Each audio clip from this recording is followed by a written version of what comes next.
નમસ્કાર વિદ્યાર્થી મિત્રો, આજે આપણે અંગ્રેજીના ગ્રામરના એક નવા ટોપિક તરફ આગળ વધી રહ્યા છીએ.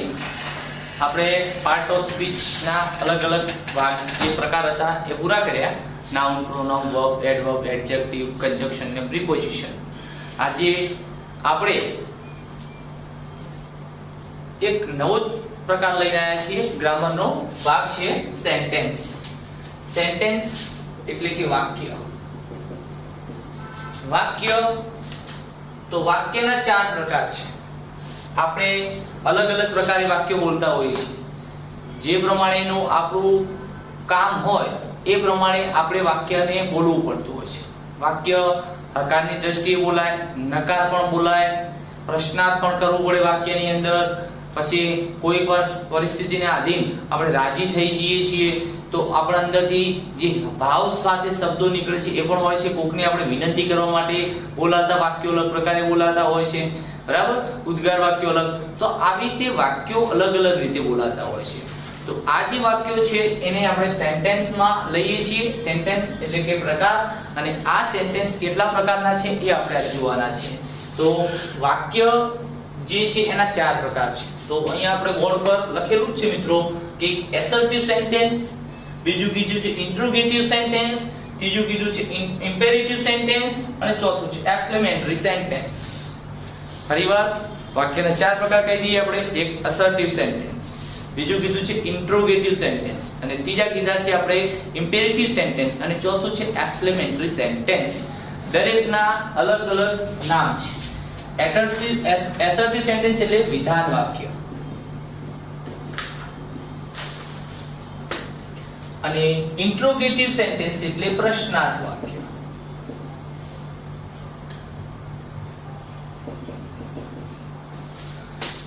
ઇમ્પેરેટિવ સેન્ટેન્સ એટલે આજ્ઞાર્થ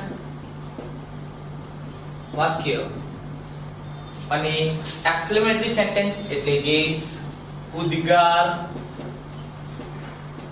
વાક્ય. તો તમે જુઓ છો મિત્રો કે વાક્યના મુખ્ય ચાર પ્રકાર આપણે પાડેલા છે અહીંયા. એક એસર્ટિવ સેન્ટેન્સ એટલે વિધાન વાક્ય, ઇન્ટ્રોગેટિવ સેન્ટેન્સ એટલે પ્રશ્નાર્થ વાક્ય, ઇમ્પેરેટિવ સેન્ટેન્સ એટલે આજ્ઞાર્થ વાક્ય, અને એક્સક્લેમેટરી સેન્ટેન્સ એટલે કે ઉદ્ગાર વાક્ય. દરેકને ઓળખવા માટે આપણે એક નિશાની છે. તો વિધાન વાક્યને અંતે આવું ફૂલ સ્ટોપ નું નિશાન હોય છે.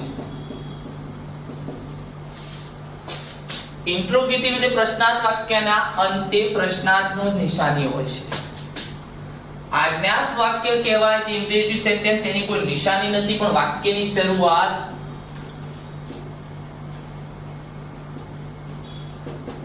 ક્રિયાપદથી થાય છે.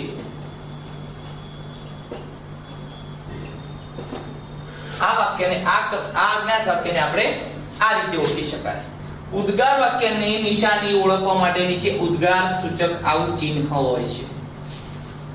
તો વિદ્યાર્થી મિત્રો, તમને ખબર પડી ગઈ હશે કે દરેક વાક્યને ઓળખવાનું કેવી રીતે. તો વિધાન વાક્ય હોય તો છેલ્લે ફૂલ સ્ટોપ હોય, પ્રશ્નાર્થ વાક્ય હોય તો છેલ્લે પ્રશ્નાર્થ ચિહ્ન હોય વાક્યના અંતે, અને ઉદ્ગાર વાક્ય આજ્ઞાર્થ વાક્ય હોય તો વાક્યની શરૂઆત ક્રિયાપદથી થઈ હોય, અને ઉદ્ગાર વાક્ય હોય તો છેલ્લે ઉદ્ગાર સૂચક આવું ચિહ્ન હોય છે, ઊભી લીટી કરી નીચે ટપકો હોય છે. તો આ ઉપરથી આપણે ઓળખી શકાય. બીજું કીધું છે કે હવે એસર્ટિવ સેન્ટેન્સ એટલે કે વિધાન વાક્ય. વિધાન વાક્યમાં પાછા બે ભાગ પડે છે. એક અફર્મેટિવ સેન્ટેન્સ અને બીજું નેગેટિવ સેન્ટેન્સ. અફર્મેટિવ સેન્ટેન્સ એટલે કે હકાર વાક્ય કહેવાય એમાં પાછું, અને નેગેટિવ સેન્ટેન્સ એટલે કે નકાર વાક્ય. આમાં પણ બે પ્રકાર આવે. ઇન્વર્ઝન ક્વેશ્ચન આયા તો ઇન્ટ્રોગેટિવ સેન્ટેન્સ એની અંદર પાછા બે પ્રકારના પ્રશ્નાર્થ બને છે. એક ઇન્વર્ઝન ક્વેશ્ચન એટલે કે ઉલટ પ્રશ્ન કહી શકીએ. આપણી ભાષામાં આપણે કહી શકાય તો સાદા પ્રશ્નાર્થ વાક્યો. અને ડબલ્યુએચ શબ્દો વાળા પ્રશ્નાર્થ ક્વેશ્ચન એટલે કે જેની શરૂઆત ડબલ્યુએચ શબ્દથી થઈ હોય તેવા વાક્ય પ્રશ્નાર્થ વાક્યો. જેમ કે ડબલ્યુએચ શબ્દથી તમને ખબર છે હુ થી પ્રશ્ન વાક્ય બની શકે, વોટ થી બને, વેર થી બને, વાય થી બને, વેન થી બને. તો આવા હાઉ થી બને. તો આવા ડબલ્યુએચ શબ્દોથી પ્રશ્ન જેની શરૂઆત થઈ હોય એને ડબલ્યુએચ પ્રશ્નાર્થ વાક્ય કહેવાય. અને સાદા પ્રશ્નાર્થ ઉલટ પ્રશ્નની શરૂઆત તમને ખબર છે એકલા સહાયકારક ક્રિયાપદથી થઈ હોય છે. સહાયકારક ક્રિયાપદ જેવા કે am is are, was were, do does did, have has had અને આપણે મોડલ ઓક્સિલરીઝ ના શબ્દો જેવા કે can, may, must, might, should, would અને could. તો આવા પ્રશ્નાર્થ વાક્યો બે પ્રકારે બને છે. ઇન્ટ્રોગેટિવ સેન્ટેન્સ એટલે પ્રશ્નાર્થ વાક્ય, એમાં બે પ્રકારે પ્રશ્નાર્થ વાક્યો બને. ઇન્વર્ઝન ક્વેશ્ચન જેને ઉલટ પ્રશ્ન કહેવાય, એની શરૂઆત શેનાથી થઈ હોય તો સહાયકારક ક્રિયાપદોથી પ્રશ્નાર્થ વાક્યો બને છે. અને WH શબ્દોવાળા પ્રશ્ન જે ક્વેશ્ચન કહેવાય, જે એ પ્રશ્નોની શરૂઆત WH શબ્દથી થાય છે, જેવા કે what, when, where, why, how જેવા શબ્દોથી. અને ચોથો પ્રકાર છે એ છે આપણો એક્સક્લેમેટરી સેન્ટેન્સ. એક્સક્લેમેટરી સેન્ટેન્સ એટલે કે ઉદ્ગાર વાક્ય મિત્રો. તો ઉદ્ગાર વાક્ય જે પરિસ્થિતિને આધીન આપણાથી અંદરથી નીકળતું હોય છે. તો કોકને મૃત્યુના સમાચાર આપણે સાંભળીએ તો આપણે અંદરથી ઉદ્ગારવાચક શબ્દ અલગ અલગ નીકળે છે. આપણે ન ધારી હોય એવી ઘટના બને તો પણ આપણે અંદરથી ઉદ્ગાર વાક્ય બોલી જતા હોઈએ છીએ, બરાબર. જેમ કે વાવ, ઓ, અરે ભગવાન, ઓ માય ગોડ, આવું આપણે અલગ અલગ વાક્યમાં બોલતા હોઈએ છીએ. તો આવા ઉદ્ગાર વાક્યો ને ઉદ્ગાર વાક્ય કહેવાય છે. એટલે કે ઇંગ્લિશમાં એક્સક્લેમેટરી સેન્ટેન્સ. જેની ઓળખવાની નિશાની છે આને ઓળખવાની પ્રશ્નાર્થ ચિહ્ન અને ફૂલ સ્ટોપ. હવે આ બધા જ વાક્યો જેવી પરિસ્થિતિ હોય એ પ્રમાણે લખાય. તમારે પ્રશ્ન કરવો તો પછી તમારે આ રીતે જ વાક્ય પ્રશ્નાર્થમાં બોલવું પડે, લખવું પડે. જો તમારે હકાર કે નકાર બોલવું હોય તો તમારે આ પ્રમાણે બોલવું પડે. અને પ્રશ્ન આજ્ઞા કરવી હોય તો ઇમ્પેરેટિવ સેન્ટેન્સ લખવું પડે. અને તમારે ઉદ્ગાર વાક્ય લખવું હોય તો તમારે આવા ઉદ્ગાર વાક્ય શબ્દો મૂકવા પડે. અથવા તો what a beautiful picture, how big is this building. તો આવી રીતે how અને what થી શરૂઆત થઈ. બીજી રીતે ઓળખવા હોય તો આ વાક્યને કેવી રીતે ઓળખવાના? તો વાક્યની શરૂઆત what પછી એક કે એન આર્ટિકલ અને પછી બીજો છે how થી શરૂઆત થઈ. તો how પછી સીધું વિશેષણ આવે. તો આ રીતે મિત્રો તમને ખબર પડી ગઈ હશે કે વાક્યોના ચાર પ્રકાર છે. એસર્ટિવ સેન્ટેન્સ એટલે વિધાન વાક્ય, બીજું કીધું છે ઇન્ટ્રોગેટિવ સેન્ટેન્સ એટલે પ્રશ્નાર્થ વાક્ય, ત્રીજું કીધું છે આપણે ઇમ્પેરેટિવ સેન્ટેન્સ એટલે આજ્ઞાર્થ વાક્ય, અને ચોથું કીધું છે એક્સક્લેમેટરી સેન્ટેન્સ એટલે કે ઉદ્ગાર વાક્ય. તો એમાં એસર્ટિવ સેન્ટેન્સ એટલે વિધાન વાક્યમાં બે પ્રકાર પડે છે. એક કીધું છે આપણે અફર્મેટિવ સેન્ટેન્સ એટલે હકાર વાક્ય અને નેગેટિવ સેન્ટેન્સ એટલે નકાર વાક્ય. ઇન્ટ્રોગેટિવ સેન્ટેન્સ ની અંદર પણ બે પ્રકાર પડે છે, બે પ્રકારે પ્રશ્નો બને છે. એક છે કીધું છે આપણે ઇન્વર્ઝન ક્વેશ્ચન એટલે ઉલટ પ્રશ્ન, જેની શરૂઆત સહાયકારક ક્રિયાપદથી થાય છે. અને બીજું કીધું છે એ છે WH પ્રશ્ન, જેની શરૂઆત WH વાળા શબ્દોથી થતી હોય છે, જેવા કે what, when, who, why એ શબ્દો જે છે એનાથી. ત્રીજું કીધું છે આજ્ઞાર્થ વાક્ય એટલે ઇંગ્લિશમાં કે ઇમ્પેરેટિવ સેન્ટેન્સ. એની શરૂઆત આપણને ખબર છે ક્રિયાપદથી થઈ હોય, એની પાછળ કોઈ નિશાની નથી હોતી, પાછળ ફૂલ સ્ટોપ નું ચિહ્ન જ આવતું હોય છે. પણ વાક્યની શરૂઆત ક્રિયાપદથી થઈ છે. જેમ કે રન ફાસ્ટ, ઝડપી દોડો, ડોન્ટ મેક નોઇઝ, અવાજ કરશો નહીં. આવા ડોન્ટ કે મૂળ ક્રિયાપદથી શરૂઆત થઈ હોય, ડોન્ટ સાથે મૂળ ક્રિયાપદ હોય તો એ ઇમ્પેરેટિવ સેન્ટેન્સ. ઇમ્પેરેટિવ સેન્ટેન્સનો ઉપયોગ આપણે કોકને આજ્ઞા કરવા માટે વપરાય છે. હુકમ, આજ્ઞા, આદેશ આપવા માટે. બીજું કીધું છે ઉદ્ગાર વાક્ય. તો પરિસ્થિતિને આધારે આપણે એવા કોઈ સમાચાર, એવા કોઈ ન્યૂઝ, એવા કોઈ પરિસ્થિતિ જોઈએ અને અંદરથી જે આકસ્મિક રીતે જે શબ્દો નીકળે એ ઉદ્ગારમાં આપણે લખી શકીએ છીએ. અને આ બધા જ વાક્યો જે છે એની વાક્ય રચનામાં થોડો ફરક પડતો હોય છે. તો તમને ખ્યાલ આવી ગયો છે આમાં કે આ પ્રકારના અલગ અલગ પ્રકારના દરેક વાક્ય હોય છે. તો આ રીતે તમારે ચોપડીની અંદર જોવાના અને ટીક કરતું જવાનું. અને વિધાન વાક્ય કહેવાય, વિધાન વાક્યમાં હકાર વાક્ય કહેવાય, અને નકાર કહેવાય, અને પ્રશ્નાર્થ કહેવાય. એમાં સાદું પ્રશ્નાર્થ, આ WH વાળો પ્રશ્ન. આ આજ્ઞાર્થ વાક્ય છે, આ ઉદ્ગાર વાક્ય છે. તો આ તમે એકવાર લખી કાઢજો જેથી કરીને તમને ખ્યાલ આવે અને બે ત્રણ વાર સમજી લેજો. હવે આપણે એની વિગતવાર માહિતી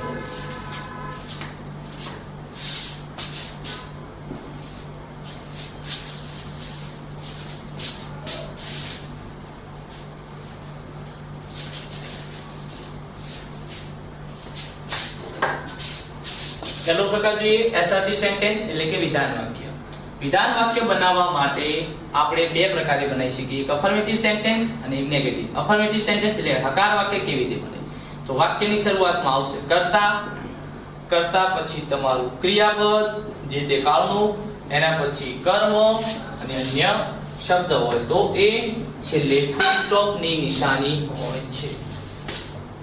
જેમ કે I play ક્રિકેટ ડેઈલી. એનો મતલબ શું થાય છે? હું દરરોજ ક્રિકેટ રમું છું. તો આ ક્રિયાપદ જે છે કાળ અનુસાર બદલાતું જશે. જેમ કે આઈ પ્લેડ ક્રિકેટ યસ્ટરડે. હું ગઈકાલે ક્રિકેટ રમ્યો. નામ બદલી નાખીએ તો જેમ કે લખીએ અમિત પ્લેસ, અહીંયા નિયમ મુજબ એસ લાગશે. Cricket place cricket daily. Amit દરરોજ ક્રિકેટ રમે છે. Amit played cricket yesterday. અથવા તો અમિતની જગ્યાએ આપણે લખીએ સર્વનામ હી, અથવા તો કોઈ પણ અન્ય દે. તેઓ ક્રિકેટ ગઈકાલે રમ્યા. તો જુઓ વાક્યની શરૂઆતમાં શું આવે? કર્તા, તો આપણે મૂકી દીધું અમિત. એના પછી ક્રિયાપદ તો આવ્યું પ્લેસ. એના પછી કર્મ તો ક્રિકેટ રમવાનું છે. એના પછી અન્ય શબ્દ તો ડેલી આવી ગયા. ન લખો તો પણ ચાલે. અહીંયાથી જ ખબર પડે કે વર્તમાનની ક્રિયા છે. બીજું કીધું છે જો બીજા વાક્યમાં પણ આપણે કેવી રીતે બનાવીએ તો વાક્યનું વિધાન વાક્ય હકાર વાક્ય બનાવવા માટે તમારે પહેલા કર્તા મૂકવાનો, તો આપણે ધ્યેય મૂક્યો. એના પછી ક્રિયાપદ તો ભૂતકાળનું વાક્ય બનાવ્યું એટલે પ્લેડ મૂક્યું. એના પછી કર્મ છે ક્રિકેટ મૂક્યું. અન્ય શબ્દમાં યસ્ટરડે ભૂતકાળની વાત કરી છે એટલે ફૂલ સ્ટોપ. તો આ વાક્ય કેવા બની ગયા તમારા મિત્રો? તો હકાર વાક્ય. ઇંગ્લિશમાં કહીએ તો અફર્મેટિવ સેન્ટેન્સ. તો અફર્મેટિવ સેન્ટેન્સ બનાવવા માટે વાક્ય રચના શું છે ભાઈ? તો કર્તા, ઇંગ્લિશમાં કહેવાય સબ્જેક્ટ.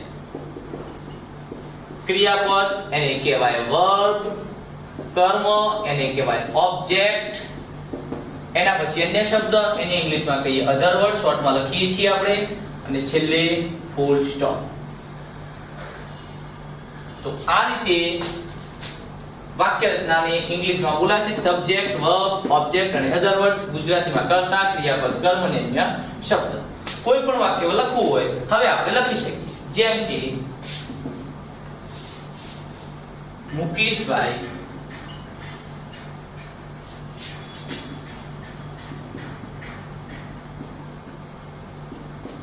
is a teacher. આ પણ કેવું વાક્ય છે? સાદું વાક્ય છે. આમાં કોઈ ક્રિયા થતી નથી પરંતુ એક સાદું વાક્ય બને. મુકેશભાઈ શિક્ષક છે. એવી રીતે કોઈ ક્રિયાવાળું વાક્ય લખીએ. મારા પપ્પાએ ગઈકાલે નવી કાર ખરીદી. તો લખીએ માય ફાધર. ગઈકાલની વાત છે એટલે ભૂતકાળની કીધી છે એટલે ભૂતકાળનું ક્રિયાપદ આવશે bought a new car yesterday. ગયા અઠવાડિયે તો લાસ્ટ વીક. તમારે જે લખવું હોય તમે લખી શકો. ક્રિયાપદ ભૂતકાળના મૂક્યું છે એટલે અન્ય શબ્દ ભૂતકાળ સૂચક હોવો જોઈએ. આટલા સુધી વાક્ય રાખો તો પણ મિત્રો ચાલે. મારા પપ્પાએ કાર ખરીદી તો શબ્દ બોલવાની જરૂર નહીં પડે. ને લખવું હોય તો yesterday, last week, last Diwali, last Holi, last birthday. આ રીતે તમે અન્ય શબ્દો મૂકી શકો છો. બિફોર 2 months 2 મહિના પહેલા. 1 month ago 1 મહિના પહેલા. આવા શબ્દો તમે ઉમેરવા આવે તો અન્ય શબ્દમાં ઉમેરો. પણ તમારું મુખ્ય વાક્ય શું? વાક્ય રચના આકાર બનાવવાની શું છે? તો પહેલા આવે કર્તા, તો આપણે મૂકી દીધો કર્તા. કોણ છે? My father. એના પછી ક્રિયાપદ આવે તો આપણે મૂકી દીધું bought એટલે ખરીદી એટલે ક્રિયાપદ થઈ ગયું. એના પછી આવે કર્મ. કર્મ છે નવી કાર ખરીદવાનું. અને અન્ય શબ્દ આપણે મૂક્યા છે yesterday, last week જે મૂકવા હોય અને ફૂલ સ્ટોપ ની નિશાની. તો કોઈ પણ વાક્ય તમારે બનાવવું છે જે તે કાળનું, તો પહેલા જ તમારે શું યાદ રાખવાનું મિત્રો? તો આપણે વાક્ય રચના. આપણી વાક્ય રચના યાદ હશે તો આપણે સીધું વાક્ય બનાવી શકીશું. જેમ કે હજી આપણે વાક્ય બનાવીએ કે ભાઈ બાળકો અત્યારે ક્રિકેટ રમી રહ્યા છે. તો સૌપ્રથમ આપણે કર્તા કોણ છે? બાળકો. બાળકો એટલે ધ ચિલ્ડ્રન. તો ધ ચિલ્ડ્રન અત્યારે ક્રિકેટ રમી. હાલ ક્રિયા ચાલુ છે એટલે ચાલુ વર્તમાન કાળમાં ચિલ્ડ્રન સાથે બહુવચનમાં આવશે આર અને રમી રહ્યા છે એટલે પ્લેઇંગ. શું રમી રહ્યા છે? ક્રિકેટ. તો ક્રિકેટ રાખો. હોકી તો હોકી. અત્યારે એટલે ના. તો જુઓ આપણું હકાર વાક્ય કમ્પ્લીટ થઈ ગયું છે. પહેલા કર્તા કોણ છે? The children. એના પછી આવે ક્રિયાપદ. ક્રિયા શું છે ભાઈ? આર સાથે પ્લેઇંગ, કારણ કે ચાલુ વર્તમાન કાળ છે એટલે એમ ઇઝ આર વત્તા ing વાળું ક્રિયાપદ આવે. એના પછી કર્મ છે ક્રિકેટ અને અન્ય શબ્દમાં છે નાવ અને છેલ્લે મૂક્યું આપણે. તો આ રીતે તમારા મિત્રો હકાર વાક્ય બને. હવે એ જ હકાર વાક્યને તમારે આ જ હકાર વાક્યને નેગેટિવમાં બનાવવું છે તો તમારે શું કરવું પડે? તો સહાયકારક ક્રિયાપદની નોટ લગાડી દો. Children are not playing cricket now. બાળકો અત્યારે ક્રિકેટ રમી રહ્યા નથી. તો એવી રીતે આમાં પણ આપણે જેમ પેલામાં આર સાથે નોટ મૂક્યું તો એમ અમિત સાથે નોટ મૂકીએ તો વાક્ય નેગેટિવ બનશે ભાઈ. દે સાથે નોટ મૂકીએ તો વાક્ય નેગેટિવ બનશે તો નહીં બને, કારણ કે હજી અહીંયા કોઈ સહાયકારક ક્રિયાપદ નથી. સહાયકારક ક્રિયાપદ વગર આપણે નોટ કોની સાથે મૂકવું? નોટ મૂકી ન શકાય, એટલે આપણે સહાયકારક ક્રિયાપદની જરૂર પડે. તો અમિતે he કહેવાય અને he સાથે સાદા વર્તમાનકાળનું વાક્ય છે એટલે શું આવે? does not. તો s પણ નીકળી જશે, કારણ કે વર્તમાનકાળનો નિયમ છે કે ક્રિયાપદને વાક્યમાં do કે does નો ઉપયોગ થાય. હકાર કે પ્રશ્નાર્થમાં તો નકાર કે પ્રશ્નાર્થમાં તો ક્રિયાપદનું મૂળ રૂપ મુકાય. તો Amit does not play cricket daily. Amit દરરોજ ક્રિકેટ રમતો નથી. એવી રીતે આ ભૂતકાળની વાત કરી હતી અહીંયા. તો આ ભૂતકાળનું ક્રિયાપદ હતું તો ભૂતકાળનું સહાયકારક ક્રિયાપદ પણ બદલાય. એક જ આવે did not.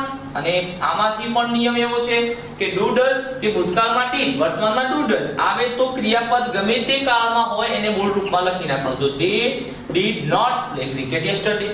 તેઓ ગઈકાલે ક્રિકેટ રમ્યા નહીં. તો મિત્રો તમને ખબર પડી ગઈ હશે કે હકાર અને નકાર કરવા માટે તમારે શું કરવાની? બંનેની વાક્ય રચના યાદ રાખવાની. તો હકારની વાક્ય રચના તમને ખબર પડી ગઈ છે ભાઈ કર્તા, ક્રિયાપદ, કર્મ અને અન્ય શબ્દ. તો આ બે ત્રણ એક્ઝામ્પલ તમે લખી લેજો અને બીજા તમે મિત્રો થોડા જાતે બનાવવાનો પ્રયત્ન કરશો તો તમને ખબર પડશે. અત્યારે હવે આપણે એમાં નેગેટિવ સેન્ટેન્સ જોઈએ. આજે લખવાનું રહી ગયું હોય તો થોડોક આગળ જઈ આપણે રાઉન્ડ કર્યા એના પહેલા તમે ચોખ્ખું હતું આમાં તમે લખી શકો છો.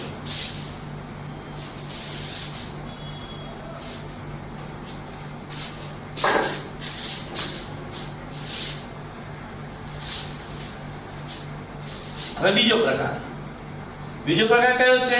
Negative sentence. તો નેગેટિવ સેન્ટેન્સ એટલે નકાર વાક્ય. નકાર વાક્ય બનાવવા માટે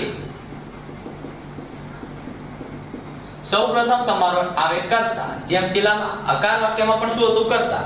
નકાર વાક્યમાં સહાયકારક ક્રિયાપદને નોટ લગાડવું. જે તે કાળમાં તમે વાક્ય બનાવો છો એ તમારું સહાયકારક ક્રિયાપદ આવશે, એને તમારે નોટ ઉમેરવું. એના પછી આવશે તમારું જે તે કાળનું ક્રિયાપદ. હું અહીંયા ઉલ્લેખ નથી કરતો ક્રિયાપદ કેવું આવશે. જે તે કાળનું ક્રિયાપદ. અહીંયા જે તમે સહાયકારક ક્રિયા, પછી તમે એમ ના કહેતા કે અહીંયા ક્રિયાપદ એટલે મૂળ ક્રિયાપદ. અહીંયા સહાયકારક ક્રિયાપદ પ્રમાણે ક્રિયાપદ બદલાશે. અહીંયા ચાલુ વર્તમાનનું એમિઝાર લખશો તો ક્રિયાપદ ing વાળું આવશે. એટલે આ તો ખાલી કોમન વાક્ય રચના લખું છું. તો પહેલા શું આવશે? કર્તા. કર્તા પછી સહાયકારક ક્રિયાપદ, એના સાથે તમારે નોટ ઉમેરી દેવાનું ક્રિયાપદ, અને એના પછી તમારું કર્મ અને અન્ય શબ્દ હોય તો એ છેલ્લે ફૂલ સ્ટોપ. તો ફરીવાર આપણે એક વાક્ય બનાવીએ, એક હકાર બનાવીએ અને એ હકારને આપણે નેગેટિવમાં ફેરવીએ એટલે તમને ખબર પડે મિત્રો. તો હકારની વાક્ય રચના પ્રમાણે તમને ખબર છે કે સૌપ્રથમ કર્તા, ક્રિયાપદ, કર્મ અને અન્ય શબ્દ. જેમ કે હું લખું કે ભાઈ I am teaching English. હું અંગ્રેજી ભણાવી રહ્યો છું. આ કેવું વાક્ય છે ભાઈ? તો અફર્મેટિવ સેન્ટેન્સ. આ વાક્યને નેગેટિવમાં ફેરવવું છે તો આપણને ખબર છે સૌપ્રથમ કર્તા તો ઉપરનો કયો હતો? I હતો જ. આપણે સહાયકારક ક્રિયાપદ ઉપરનું am હતું જ. હવે આપણે કીધું છે નોટ તો I am not. હવે ક્રિયાપદ તો ટીચિંગ ઇંગ્લિશ નો કર્મ થઈ ગયું ઇંગ્લિશ. તો જુઓ પેલા કરતા તો I આવી ગયો, સહાયકારક ક્રિયાપદ કાળ અનુસાર m મૂક્યું, સાથે નોટ મૂક્યું, m આવ્યો, સહાયકારક ક્રિયાપદ અનુસાર ક્રિયાપદ આવે તો m ઇઝાર વર્તમાન ચાલુ વર્તમાન કાળ કહેવાય એટલે ક્રિયાપદ ing લાગશે એટલે I સાથે m આવે અને m આવ્યું તો ક્રિયાપદને ing લાગશે તો ટીચ નું થશે ટીચિંગ, ઇંગ્લિશ નું ઇંગ્લિશ, કર્મ થઈ ગયું ઇંગ્લિશ. તો જો તમારી વાક્ય રચના પ્રમાણે વધારે અન્ય શબ્દ લખવો હોય તો નામ અને છેલ્લે ફૂલ સ્ટોપ. અત્યારે હું અંગ્રેજી ભણાવી રહ્યો નથી તો નેગેટિવ. બરાબર, નામ નથી આપણે વાક્યમાં ઉપર નામ એટલે આપણે અહીંયા પૂરું કરીએ છીએ. જેમ કે આપણે બીજું વાક્ય લખીએ, they drink, ચલો આપણે લખીએ Mahesh drinks or tea daily. બસ એક વાક્ય લખ્યું છે Mahesh drinks a tea daily. Mahesh દરરોજ ચા પીવે છે. તો પહેલા તો આપણે જોવાનું કે કાળ કયો છે ભાઈ? તો કરતા પછી ક્રિયાપદ જ આપણને કે આ કાળ છે. તો ડ્રિંક્સ ને એસકેએસ લાગ્યું એટલે સાદો વર્તમાન કાળ કહેવાય. હવે આપણે શું કરવાનું છે? તો ભાઈ આપણે એને નેગેટિવ માં ફેરવવાનું છે. તો મહેશ ને આપણે નેગેટિવ માં ફેરવવા જઈએ તો મહેશ નું મહેશ રાખીએ અને સીધું જ નોટ મૂકીશું તો ચાલશે? ના, નહીં ચાલે. કેમ? કારણ કે આપણને ખબર છે મિત્રો કે કર્તા સાથે સીધું નોટ આપણે કેવી રીતે મૂકવું? કર્તાની સાથે કોઈ પણ સહાયકારક ક્રિયાપદ હોવું જોઈએ. તો હવે અહીં સહાયકારક ક્રિયાપદ મહેશ is મૂકું તો ચાલશે? તો પણ નહીં ચાલે. મહેશ was મૂકું તો પણ ચાલશે? તો પણ નહીં ચાલે. મહેશ did મૂકું તો પણ ચાલશે? તો સહાયકારક ક્રિયાપદો અલગ અલગ પ્રકારના છે મિત્રો. તો આપણે કયું સહાયકારક ક્રિયાપદ મૂકવું એના માટે આપણે ઉપરના કાળ ઉપર ડિપેન્ડ કરે છે. તો ઉપરનો કાળ આપણે જોઈએ તો મહેશ drinks. તો જુઓ ડ્રિંક્સ આવ્યું એટલે સાદો વર્તમાન કાળ છે. સાદા વર્તમાનના સહાયકારક ક્રિયાપદ આપણે જે મૂકવાના છે એ બે છે, do અને does. તો મહેશ સાથે શું આવશે? does. અને નકારમાં શું છે મૂકવું પડશે બે મિત્રો? not. તો મહેશ does not. હવે કીધું છે ક્રિયાપદ ઉપર છે આપણને ડ્રિંક્સ ખબર જ છે તો ડ્રિંક્સ. પણ આપણને નિયમ યાદ હોવો જોઈએ કે સાદા વર્તમાન કાળનો કે સાદા વર્તમાનમાં વાક્યમાં પ્રશ્નાર્થ કે નકારમાં do does આવે તો ક્રિયાપદનું મૂળ રૂપ મુકાય, ભલે ઉપર s કે s લગાડે તો આપણે અહીંથી કાઢી નાખવું પડશે અને અન્ય શબ્દ જે છે એમને એમ રાખી દઈએ daily નું daily. તો જુઓ ઉપરનું વાક્ય અફર્મેટિવ થઈ ગયું, નીચેનું વાક્ય નેગેટિવ થઈ ગયું. તો અકાર વાક્યનું વાક્ય રચના શું છે? અફર્મેટિવ ની કર્તા ક્રિયાપદ કર્મ. તો કર્તા ક્રિયાપદ કર્મ ને અન્ય શબ્દ. અને નકારની શું છે? તો કર્તા સાથે સહાયકારક ક્રિયાપદ એને લગાડવાનું નોટ અને એનું આદિ તમારું ક્રિયાપદ અને અન્ય શબ્દ. પણ હજી ઉપર નામ આપણે કંઈક રહી ગયું હતું o t અને હવે મૂકી દઈએ આપણે daily. તો કર્મ આવી ગયું અને પછી એનું અન્ય શબ્દ daily આવી ગયું. તો મિત્રો તમને ખ્યાલ આવી ગયો હશે કે આપણે હકાર અને નકાર વાક્ય યાદ રાખવા માટે શું કરવાનું? તો એની વાક્ય રચના યાદ રાખવાની. હકારની વાક્ય રચના શું થાય? તો કર્તા ક્રિયાપદ કર્મ અને અન્ય શબ્દ. ક્રિયાપદ કયું? તો જે તે કાળમાં તમે વાક્ય બનાવો છો એક. એ જ રીતે વાક્યને નેગેટિવ મિત્રો બનાવવું છે તો તમારે એ જ યાદ રાખવાનું કે કર્તા સાથે સહાયકારક ક્રિયાપદ મૂકી સહાયકારક ક્રિયાપદ મૂકી નોટ મૂકી દેવું. અને નોટ સહાય એકલું નોટ આવશે નહીં, કોઈ પણ કર્તા સાથે સીધું નોટ મૂકી શકાય નહીં, કારણ એના માટે સહાયકારક ક્રિયાપદ જોઈએ. અને ઓલરેડી આપણે જેમ આમ પણ આપણે બધા જાણીએ છીએ કે નેગેટિવ વાક્ય કે પ્રશ્નાર્થ વાક્ય તમારું બનાવવાનું થશે તેમાં સહાયકારક ક્રિયાપદ વગર કોઈ પણ કાળનું વાક્ય નેગેટિવ બની શકે નહીં. જેમ કે દરેક કાળના સહાયકારક ક્રિયાપદો અલગ અલગ હોય છે. તમે જે કાળનું બનાવવા માંગતા હો એ કાળનું સહાયકારક ક્રિયાપદ તમારે મૂકવાનું. તો કર્તા સાથે તમારું જે તે સહાયકારક ક્રિયાપદ જે કાળનું હોય એને તમારે નોટ લગાડવાનું અને જે ક્રિયાપદ સહાયકારક ક્રિયાપદ છે એને આધીન તમારું ક્રિયાપદ આવશે અને એ ક્રિયાપદને પછી તમારું કર્મ અને અન્ય શબ્દ. તો આટલી વાક્ય રચના યાદ રાખશો મિત્રો તો તમે આપણા સેન્ટેન્સનો પહેલા પ્રકારને ભૂલી શકશો નહીં. એ પહેલો પ્રકાર જે છે એ એસર્ટિવ સેન્ટેન્સ છે એટલે કે વિધાન વાક્ય કહી શકાય. અને વિધાન વાક્યમાં બે પ્રકાર પડે, એક છે અફર્મેટિવ એટલે હકાર વાક્ય અને એક છે નેગેટિવ એટલે નકાર વાક્ય. બંનેની વાક્ય રચનાઓ ખાલી મિત્રો તમે યાદ રાખશો એટલે તમારું વાક્ય તમારો સેન્ટેન્સનો પહેલો પ્રકાર તમને યાદ રહી જશે. અને આ પ્રકાર યાદ રાખવા ખૂબ જરૂરી છે મિત્રો, બરાબર? તો આવતીકાલે આપણે બીજા પ્રકાર સાથે ફરી મળીશું. ત્યાં સુધી અસ્તુ. અને આ જે વિડિયો છે એ તમે સંપૂર્ણપણે જોઈ અને ના ખબર પડે ત્યાં પોઝ કરી અને મેસેજ પણ કરી શકો છો. ત્યાં સુધી અસ્તુ.